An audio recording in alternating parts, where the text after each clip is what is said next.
Ladies and gentlemen, the losses suffered by the Ukrainian people can be counted in the millions of homes destroyed by Russian bombs. They can be counted by the billions of dollars or euros needed to reconstruct the villages, towns and cities lost to this war. The Ukraine Recovery Conference brought partners together to discuss this earlier this month. But for the victims of war crimes, what they have lost cannot be counted like this. You cannot put a price on the loss of life, the loss of a family member, or the loss of a person's dignity.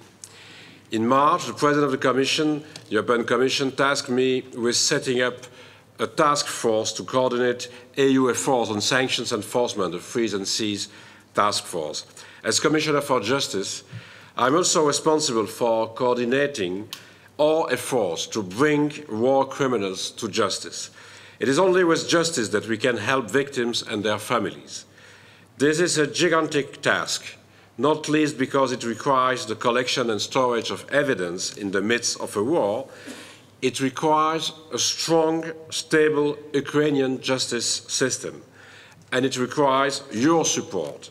But this is why we are here today, so I want to thank the ICC, the Dutch government, and you for being here.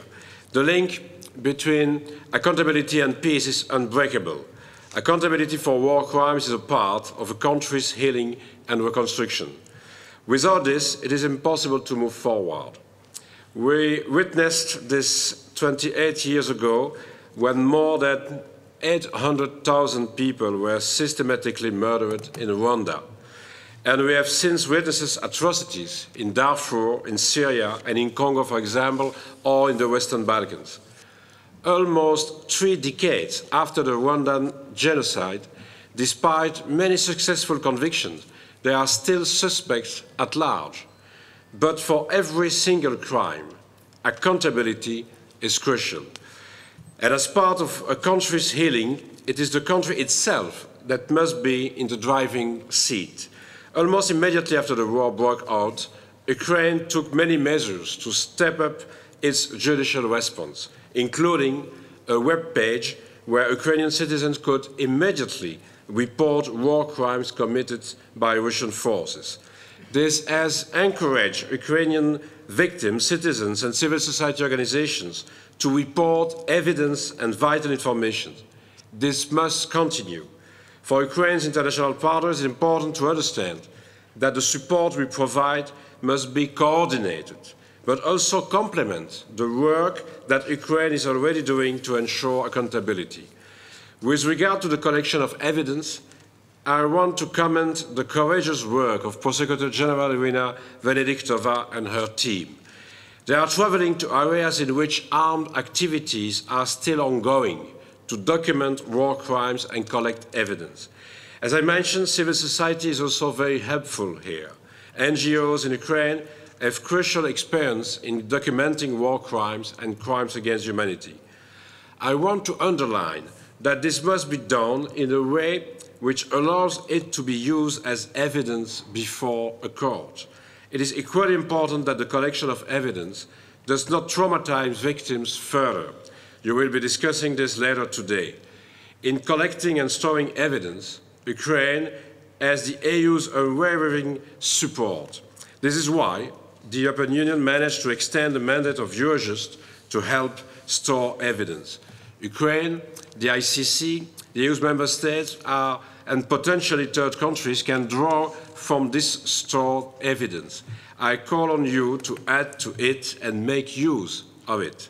In addition to collecting evidence, achieving accountability requires coordination.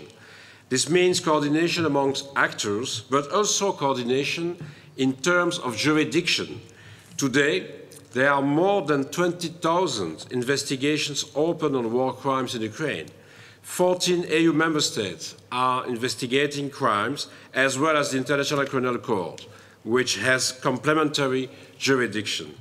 At the end of March, Lithuania, Poland and Ukraine set up a joint investigation team with the support of Eurojust.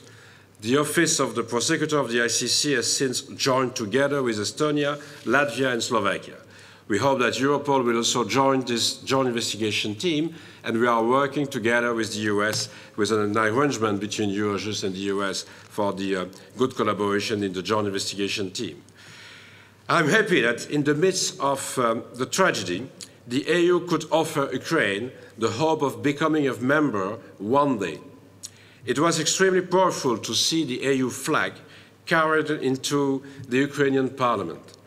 This is also a reason why the EU continues to encourage Ukraine to make the necessary judicial reforms, including the ratification of the Rome Statute.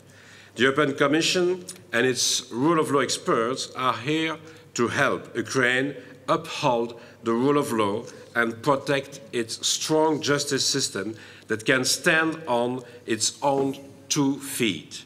Equally, the European Commission is committed to ensuring that all individuals responsible for war crimes stand trial and are brought to justice. There are different actors that can help us achieve this. This will involve the ICC, but also the national courts of member states acting under active or universal jurisdiction. To conclude, accountability requires the collection of evidence and coordination. Together with a strong Ukrainian justice system, a strong ICC, and strong national courts, these are crucial elements to moving forward.